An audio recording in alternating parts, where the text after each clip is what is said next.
My Lords, I am here today in support of the profession for which I was trained and indeed briefly practised.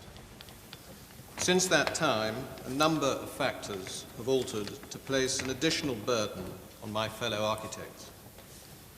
No doubt we will hear today of many different professions and the way the rising tide of litigation is affecting not only their pockets, but also their methods of practice.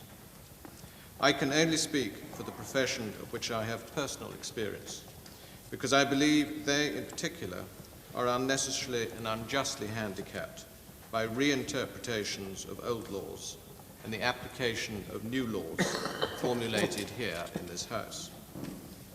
In theory, the negligent should compensate for their malpractice, and insurance should ensure that sufficient funds are available to cover all eventualities. In practice, this does not happen because the negligent may not be easy to identify, they may have disappeared, or they may prove to be uninsured and unable to compensate. Similarly, the distinction between negligence and error of judgment has all but disappeared.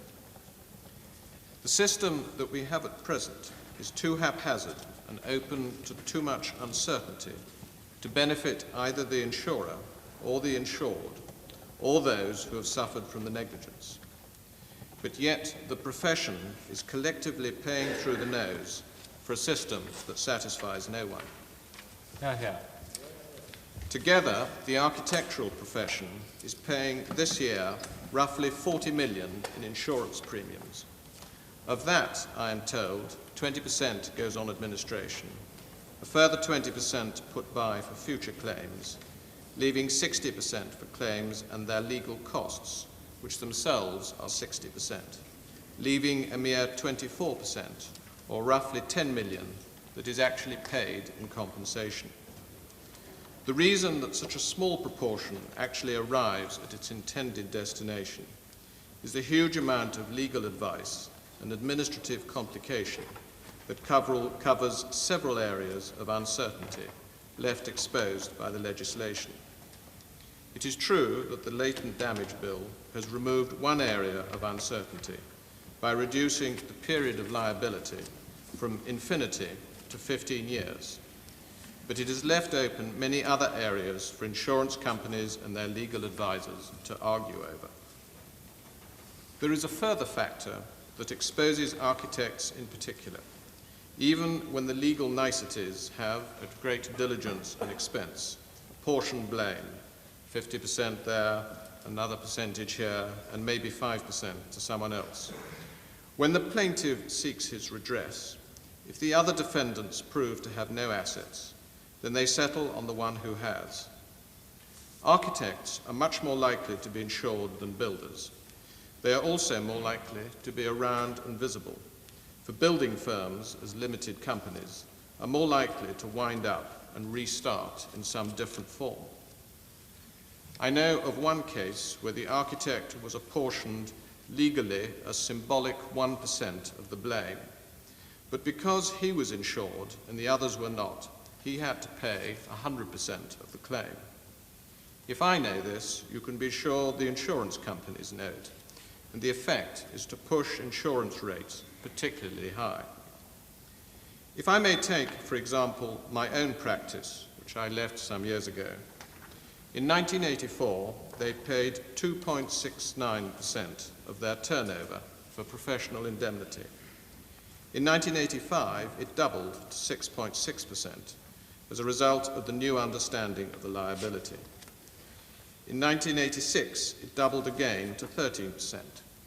And I suspect it would have doubled again this year if the Latent Damage Bill had not provided a 15-year long stop.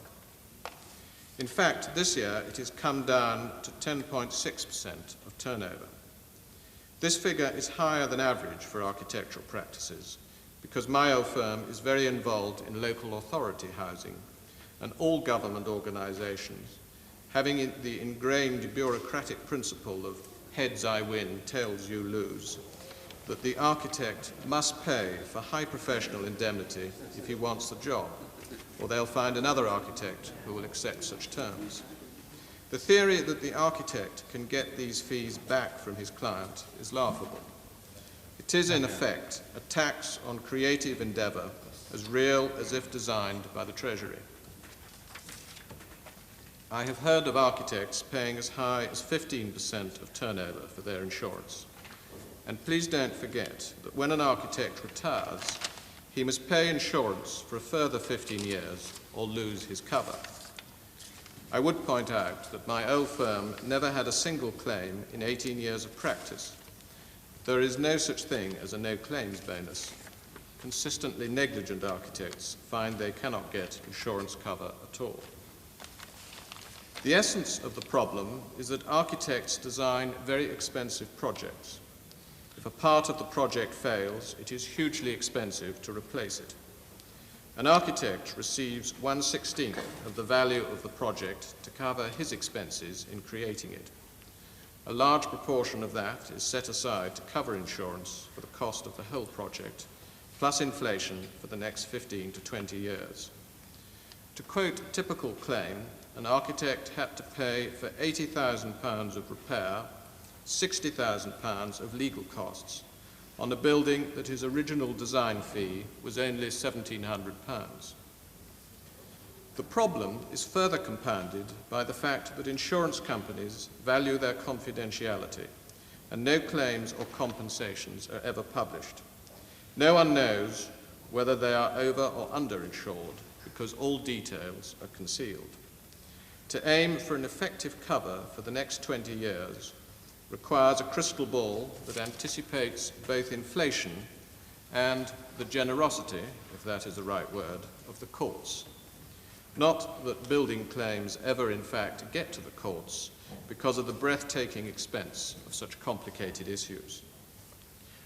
I'm sure many of you suspect that this is just special pleading for a small group of professionals who've had their own way for many years and don't like to see their clients benefit from improved cover at their personal expense. But these insurance rates, which in many cases exceed the profits of the practices concerned, are a severe blow to their viability. I am well aware of the collected value of this country's professionals to our export record. As President of the British Consultants Bureau, whose role it is to help them get work abroad, the collective effect is building work worth in excess of 1.2 billion net, earned with considerable sweat by the expertise of British consultants, mostly engineers, but a few architects and town planners, against considerable international competition. That is only possible if we have a buoyant and viable home market. Tax that market in this way, and there is a valuable baby to lose with the bathwater. I do not expect this House to produce a miracle cure for this problem overnight. But in due course, when proposals are brought to try and solve these problems by other methods, I hope you will remember my comments.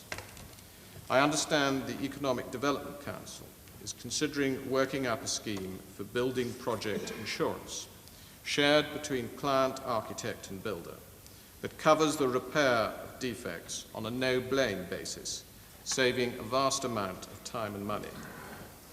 When such proposals arrive here, I hope that you will recall that the present system does not fulfill the ends of justice, natural or contrived, does not protect anyone totally from personal loss, and works on the principle of Russian roulette, that the destruction of the occasional individual will scare the hell out of everyone who might be put in the same position at any time in the next 15 years.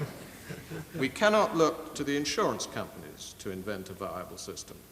We cannot expect the political parties to take an interest in something so unlikely to move the electorate.